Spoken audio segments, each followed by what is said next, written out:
Hi everybody, welcome again to my virtual campfire and to Wingman Nation.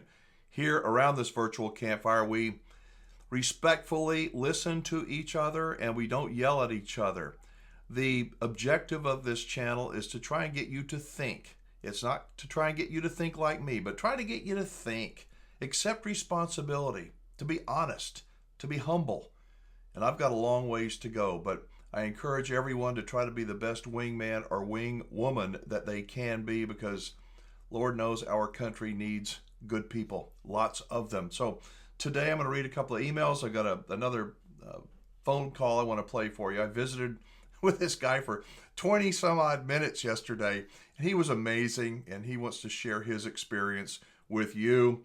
And then I'm going to wrap it up by giving you some thoughts about where we are in this place, mixed up world in 2024, and perhaps some things to think about that might get us pointed in a better direction. So let's go ahead and start with some emails. By the way, if you have not yet emailed me or left me a voicemail, I wish you would. My contact information is in the description of this video down below. So if you click on the word more, it'll open up. You'll see links to the RV dealers I trust.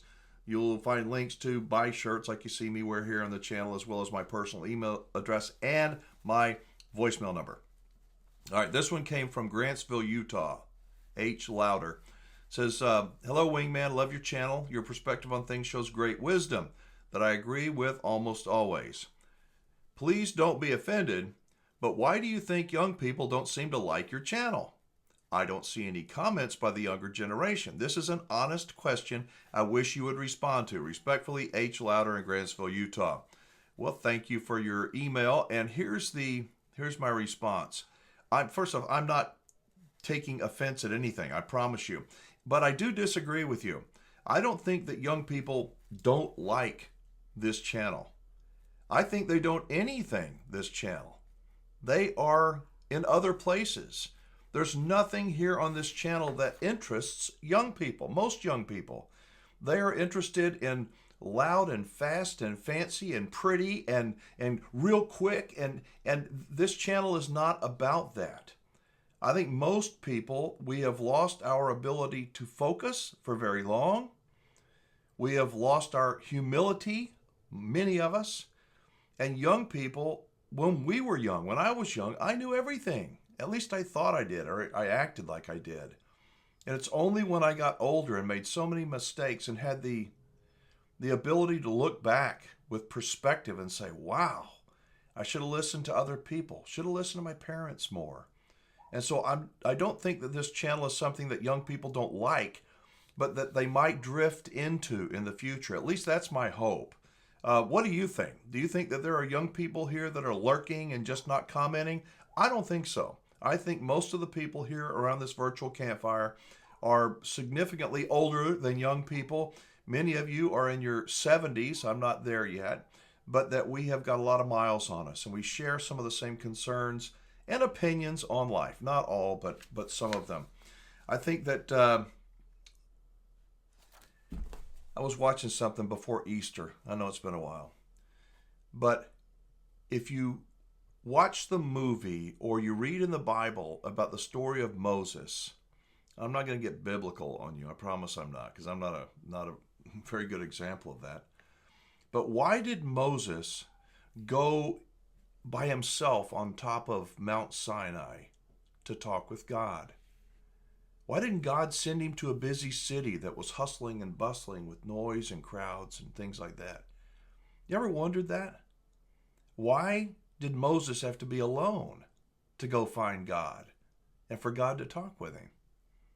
I think that there is something spiritual about being alone, not forever. We're social creatures as human beings. But I think that when we can be alone and we can meditate, and we can pray, we can see some of the things that we aren't able to see when life is so fast for us.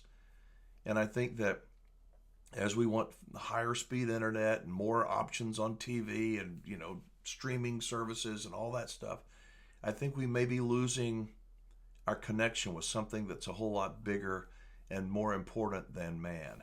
So hopefully that makes some kind of sense. All right, this one is from The Campbells, don't know where they're from. Mr. Warren, thank you for what you do.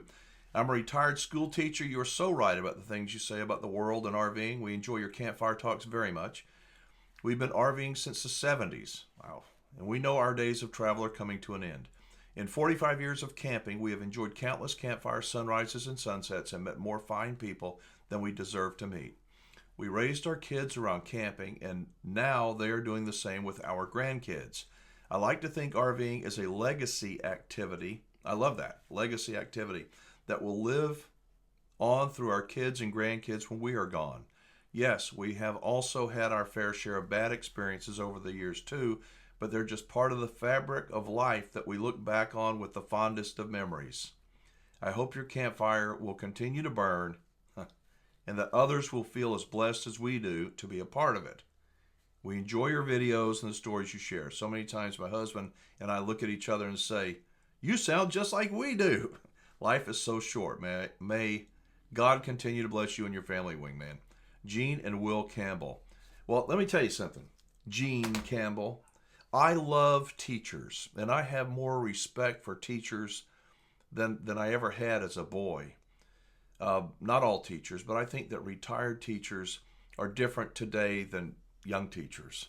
They, like us old people, have a different perspective on education and children. So if you are a retired teacher, you probably have the heart of a teacher, which is generous and kind and thoughtful, and all that is important. I like what you said about a legacy activity. I think I see what you mean. I think that camping and RVing, nature walks, hiking, go up on your Mount Sinai, so to speak, like I was saying earlier, and commute up there and communicate with your creator. Think about life. Don't take your cell phone. Be there with your thoughts. I think it's so important. The hiccups and the problems that we experience in life, RVing, those help sweeten life, don't they? I mean, when they happen, it's not fun. It's not. But it makes for, as I say, it makes for great story material. And when something bad happens to me, whether it's a breakdown on the side of the road, I had a blowout not long ago on the interstate, and I've just screwed up my whole day. But literally, part of me is just laughing, going, I'm going to get some good story material out of this. So I wouldn't have done that years ago. When I was a young man, I would have just thrown a fit and pitched a fit and made everybody miserable around me. And I probably still do that. But I think that some of those hard times, some of those breakdowns, some of those unplanned problems can help make life a whole lot sweeter. What do you think? Again, my contact information is down below. All right, yesterday I spent more than 20 minutes talking with a guy that had just bought an RV in Iowa, and he was so excited, and I want to play a little bit of that phone call, and I'm going to talk to you afterwards about my free RV report, which the latest version is now available for you to download. But let's go ahead and play the phone call real quick. It's just a little bit more than a minute. I knew you were going to call because the dealership asked me if I minded doing that, and I said, hell no. Let's do it. And they're so helpful. And they just they're very patient, and just any kind of question is not a stupid question. They really help you through the whole process. On a scale of 1 to 10, how would you rate the whole experience there at Cheyenne and your salesperson? Oh, I'd have to give them a 10. I dealt with a gal named Erin. Everybody was just really great, accommodating, Was there anything that you didn't like or you think that they could have done better? Oh, gee, let me think. Let's see. They had coffee and ice water. Free sodas would have been nice. I'm just kidding. I'm just kidding. I just don't know. The way they do business down there, to me, if when we get to where we're ready to trade up from this unit that we're going to probably be using for quite a few years, I'll go back there. All right, that was he was referring to Cheyenne Camping Center. They are one of the dealers in the RV Dealers I Trust network. I'm just saying, I am so sick and tired of people that are complaining and using these broad statements to cover everybody. All RV dealers are crooks. All RVs are a piece of crap. It's horrible. Campgrounds are all bad. And those people are everywhere on YouTube. There's even channels that are seeming to dedicate themselves to letting people express and complain and gripe about everything. And I don't know what it is about human beings, but we sure are attracted to negative, aren't we? It's a fact. I mean, if good news, I talked about this before, if good news were so popular, people wanted to hear it, why aren't they talking about it on the news? Because people like to hear about disasters. Another window blew out of a jet airplane or whatever it happens to be. We like that stuff. Kind of crazy. All right, so if you would like and you have not yet downloaded my free RV report, I've updated it and included some things on water damage. And I would encourage you, it's free. It will save you lots of money. I don't sell your information to anybody. And you will save thousands of dollars if you will.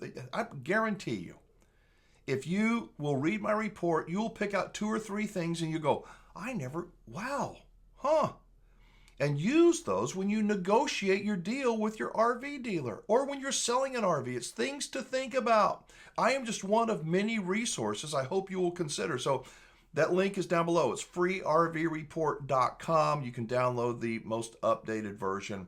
And you can also find a link to all the RV dealers I trust. And, Cheyenne Camping Center is certainly one of them. So, all right, real quickly, I want to talk about where we are. And this is where I'm probably going to lose some of you. And I hope I don't do that. Instead of listening to the exact words that I say, because sometimes I don't even know what's going to come out of my mouth. Please, I respectfully ask that you listen to the spirit of what I'm going to say.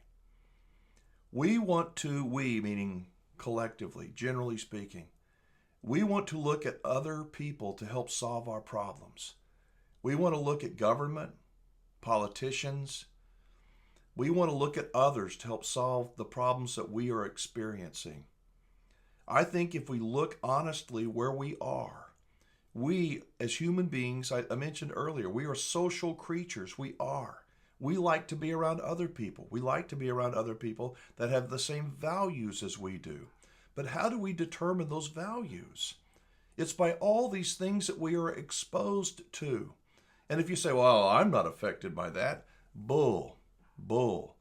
I respectfully say that we are all affected by this. It's psych ops. What do they call it? Psyops. It is mind control. I know that sounds like, give me a break. We are led by commercials and stereotypes. Going back to look at children. I mentioned, we had a teacher that wrote earlier.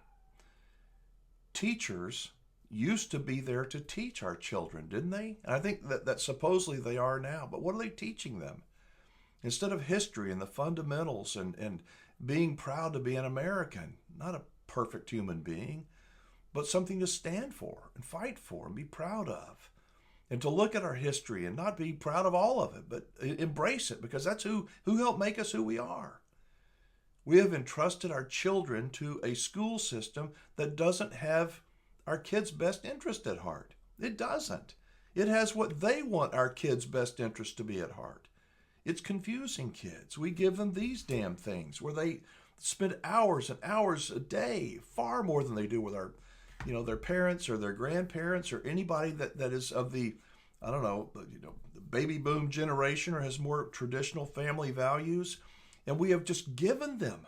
And so when these kids are led astray and we go, how did they get there? I just don't understand. I think I understand. And I'm hopeful, going back to earlier in this video, I mentioned that young people won't watch this channel. They won't. Not yet. But I'm hopeful that when the student is ready, as they say, the teacher will appear. My concern, my fear, and part of me even kind of hopes for this, is some kind of a black swan event that wakes people up, all people, all of us. It's going to be painful, but maybe it will shake us to our core and let us know that happiness is not found in how many Instagram likes or friends or whatever, tweeting and all that kind of stuff. That's not where happiness is. Happiness may be up on that mountain, on Mount Sinai. Find your own Mount Sinai. Nature, the outdoors, camping, RVing, hiking. It's a gateway to get to that mountain. I think that if we spend time thinking, pondering, contemplating, reading, being open to other people's opinions, and being honest, don't give up. The other side, so to speak, is evil. It is. Evil lives inside of all of us. And it's up to us to be able to go, you know what? I'm not going there. I'm going to take the high road, not going there. I don't see the immediate payoff, but I know that this is the smarter, best long-term decision and direction that I need to go. So that's about it for today. That's all I got. I want to know what you think. Do you think that young people, as I asked earlier, are secretly lurking, watching this channel? I don't. I think they won't. I've had producers during the days of me doing the radio show, and all of them are young, and all of them end up saying, "Why don't you do stuff with young people? I could get so and so, some entertainer, some artist or something to interview." And you get all these young people said they're not ready. They don't want this. They don't want an old guy. They want fast and loud and do your own thing, baby. And I think we were all there at one time. But what are we teaching those kids? Are we, like Gene Campbell says, making a legacy for our children? Are we teaching them, showing them by example that nature, God, camping, being in the out of doors with those you love, that's a pretty simple, straightforward path to happiness and peace? Or are we letting other people just educate our kids and then we're going to sit back and bitch about it? As I said, this is a virtual campfire where we sit around and share ideas, and with the hopes that we will be open to other people, especially those that may disagree with us. So thank you. Thank you so much for watching. I hope that you will give this video a thumbs up, subscribe to the channel, turn your notifications to all, and then that way you'll never miss one of the videos when we post it. So that's it for now.